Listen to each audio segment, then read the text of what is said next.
साम सदाशिव दर्शिको, मैं भगवान शिव का पुत्र सदाशिव आपको नमन करता हूँ। भगवान शिव ने बताया है कि आखिर क्यों पराये मर्द में एक शादीशुदा स्त्री बहुत रुचि लेती है। आप अगर यहाँ गौर से देखो तो ये कहानी शालिनी की है, जिसका एक पति है लेकिन फिर भी वो पराये मर्द में बहुत रुचि लेती है। भूषण नाम के इस व्यक्ति को अगर आप ध्यान से देखोगे तो आप ये देख पाओगे कि शालिनी उसके ऊपर दौरे डाल रही है। जब कोई स्त्री किसी पुरुष के ऊपर दौरे डालती है तो बड़े बड़े मुनि तक अपने तप से हट जाते हैं, तो हम तो मनुष्य ही हैं। आजकल के जीवन में भी यही घटना घट रही है कि मर्द तो स्त्री के ऊपर बुरी नज़र नहीं डालता, लेकिन वातावरण इतना खराब हो गया है कि अक्सर स्त्रियां पराये पुरुषों पर अपनी नज़र जमाए रहती है। लेकिन जैसे आप यहाँ देख सकते हो कि शालिनी एक पति के होते हुए भी दूसरे पुरुष पर नज़र जमाए हुए है, उसी प्रकार से आपको आज भगवान शिव और माता पार्वती का ये संवाद संपूर्ण सुन लेना है, ताकि आपके साथ में ऐसी घटनाएं कभी भी घटित ना हो। वरना आपके भी साथ में वही होगा जब आप अपने काम के माध्यम के लिए पति से दूर जाओगे तो पत्नी की जो वृत्ति है वो पराये पुरुष में आपको बढ़ती हुई नजर आएगी। अगर आप इन बातों में नहीं फंसना चाहते तो आपको ये संवाद सुनना बहुत आवश्यक है, और कलयुग के हर स्त्री और हर पुरुष के लिए यह संवाद सही से समझ लेना, जान लेना उसे संतुष्टि तक पहुंचा सकता है, जिससे ऐसी घटनाएं कम घड़ेगी।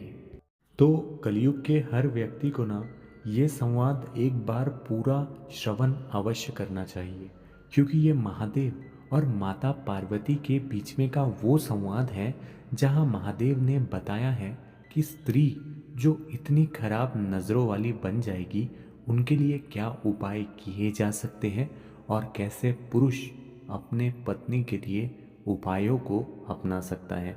तो आइए इस संवाद को सुनते हैं। माता पार्वती भगवान शिव से कहती है, हे नाथ, आपने त्रिकालदर्शी होने के कारण हर युग का स्वभाव और लोगों की प्रवृत्तियों का अनुभव किया है, लेकिन मैं कलयुग के विषय में एक प्रश्न करना चाहती हूँ। मैंने सुना है कि इस युग में स्त्रियां अपने धर्म और मर्यादा से विचलित हो जाती है और अक्सर अपने पति के प्रति समर्पण में कमी आने लगती है। ऐसा आखिर क्यों होता है? भगवान शिव कहते हैं, हे देवी, आपका ये प्रश्न बहुत महत्वपूर्ण है और विचारणीय है। यह सत्य है कि कलयुग में मनुष्यों के मन में विकारों का प्रभाव अधिक हो जाएगा। स्त्रियों और पुरुषों दोनों के व्यवहार में परिवर्तन होंगे, परंतु इसके मूल में केवल स्त्रियों को दोष देना उचित नहीं है। इसका संबंध कई कारकों से है। कलयुग में व्यक्ति के भीतर मोह, लोभ और इच्छाओं का प्रभाव बढ़ेगा।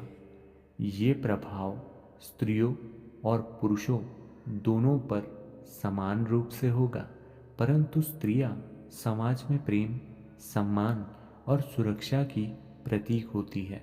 जब उन्हें ये चीज़ें अपने जीवन साथी से प्राप्त नहीं होती तो वो अन्यत्र आकर्षण खोजने लगती है।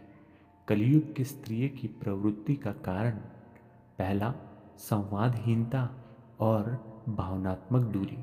पति पत्नी के बीच संवाद की कमी होने पर स्त्रियों के मन में असंतोष उत्पन्न होता है। कलयुग के पुरुष अक्सर अपने कर्तव्य और व्यक्तिगत स्वार्थों में इतने उलझ जाते हैं कि अपनी पत्नी की भावनाओं को समझ नहीं पाते। दूसरा, समानता का अनुभव। स्त्रियां केवल भौतिक सुख सुविधाएं से संतुष्ट नहीं होती, वे समानता और सम्मान के अपेक्षा में खोई हुई रहती है। जब ये सम्मान उन्हें उनके पति से नहीं मिलता तो वे मानसिक रूप से बहुत विचलित हो जाती हैं। तीसरा, आकर्षण और भौतिकता का प्रभाव। कलयुग में बाहरी सुंदरता, धन और प्रसिद्धि का प्रभाव अत्यधिक बढ़ जाता है। स्त्रियां और पुरुष दोनों इन चीज़ों की ओर उत्कृष्ट आकृष्ट तरीके से आकर्षित होते हैं और इससे रिश्ते में दरार पड़ने लगती है। चौथा, आध्यात्मिकता का अभाव। मनुष्य जब अपने आध्यात्मिक मूल्यों से दूर हो जाता है तो उसमें धैर्य और आत्मसंयम की कमी हो जाती है। स्त्रियां भी इस प्रभाव से अछूती नहीं रहती। माता पार्वती के इस प्रश्न के उत्तर में भगवान शिव ने कुछ उपाय भी बताए जो कलयुग के पुरुषों को अपनाने ही चाहिए ताकि उनकी पत्नी उनके प्रति समर्पित रहे और परिवार में शांति और प्रेम हमेशा बना रहे। पहला, सम्मान और प्रेम देना। हर स्त्री चाहती है कि उसका जीवन साथी उसे महत्व और सम्मान दे। जब पुरुष अपनी पत्नी के प्रति प्रेम और आदर दिखाएगा तो उनका रिश्ता मजबूत बनेगा। दूसरा, संवाद को मजबूत करें। पति पत्नी के बीच संवाद बहुत महत्वपूर्ण है। पुरुषों को चाहिए कि वे अपनी पत्नी की भावनाओं को समझें और उनके साथ हर विषय पर खुलकर चर्चा करें। तीसरा, आध्यात्मिकता को अपनाना। परिवार में आध्यात्मिकता का समावेश करने से रिश्ते मजबूत होते हैं। पति पत्नी को मिलकर पूजा, ध्यान और सत्संग करना चाहिए। चौथा, धैर्य और सहनशीलता। कलयुग में विकार बढ़ने पर पुरुषों को सहनशीलता और धैर्य का परिचय देना चाहिए। इसमें वे अपने पत्नी को सही मार्ग पर ला सकते हैं। पांचवा, समय देना। पुरुषों को अपने कार्यों के साथ साथ अपने परिवार और पत्नी के लिए भी समय निकालना चाहिए। इससे रिश्ते में संतुलन बना रहेगा। छठा, भौतिकता से दूर रहना। रिश्तों को केवल भौतिक सुख सुविधाओं पर आधारित नहीं बनाना चाहिए। सच्चा प्रेम और सहयोग ही रिश्ते का आधार होना चाहिए। माता पार्वती कहती है, हे स्वामी, आपने बहुत गहन और उपयोगी बातों को साझा किया है, परंतु क्या कलयुग के पुरुष इन उपायों को अपना पाएंगे? भगवान शिव कहते हैं, हे देवी, ये उनके संकल्प और इच्छा शक्ति पर निर्भर करता है। यदि पुरुष इन मूल्यों को अपनाते हैं और अपने कर्तव्यों का पालन करते हैं तो कलयुग की कठिनाइयों के बावजूद वे अपने रिश्ते को सफल बना सकते हैं। माता पार्वती कहती है, मैं प्रार्थना करती हूँ कि आपके द्वारा बताए गए ये उपाय हर गृहस्थी में सुख और शांति लाए। भगवान शिव मुस्कुराते हुए तथास्तु कहते हैं। लेकिन माता पार्वती फिर से एक प्रश्न पूछती है। वे पूछती है, नाथ, आपने पुरुषों के लिए जो उपाय बताए वे अत्यंत महत्वपूर्ण और प्रभावी है, लेकिन मैं ये जानना चाहती हूँ कि क्या केवल पुरुषों के ही प्रयास से ये पर्याप्त होगा? क्या स्त्रियों को भी अपने आचरण और व्यवहार में सुधार नहीं करना चाहिए? आखिर एक रिश्ता तो दोनों के प्रयासों से ही मजबूत होता है। भगवान शिव मुस्कुराते हुए कहते हैं, देवी, आपका प्रश्न बहुत उचित है। कलयुग में केवल पुरुषों को ही नहीं बल्कि स्त्रियों को भी अपने आचरण और मूल्यों पर ध्यान देना होगा। पति पत्नी दोनों को अपने अपने कर्तव्यों का निर्वाह करना चाहिए। स्त्रियां जब अपने धर्म और आदर्शों का पालन करती है तो परिवार की नींव मजबूत होती है। मैं अब आपको बताता हूँ कि कलयुग की स्त्रियां किस प्रकार अपने जीवन को सुंदर और मर्यादित बना सकती है। स्त्री के लिए भगवान शिव ने उपाय बताए। पहला, धैर्य और सहनशीलता बनाए रखे। कलयुग में परिस्थितियों का कठिन होना साहजिक बात है। स्त्रियों को चाहिए कि वे अपने पति के साथ धैर्यपूर्वक संवाद करें और किसी भी स्थिति में सहनशीलता बनाए रखे। ये एक परिवार को विघटन से बचाता है और परिवार के मूल का आधार बन जाता है। दूसरा, अंतर आत्मा से जुड़ा। आध्यात्मिकता केवल पुरुषों के लिए नहीं बल्कि स्त्रियों के लिए भी आवश्यक है। भगवान की भक्ति, प्रार्थना और ध्यान स्त्री के मन को शांति प्रदान करते हैं और उसे गलत दिशा में जाने से रोकते हैं। तीसरा, संवेदनशीलता और समझ। स्त्रियों को चाहिए कि वे अपने पति की समस्याओं को समझें और उनका समर्थन करें। पति पत्नी का रिश्ता तभी मजबूत होता है जब दोनों एक दूसरे के प्रति संवेदनशील होते हैं। चौथा, संतोष का भाव। कलयुग में भौतिक सुखों की चाह अधिक होगी।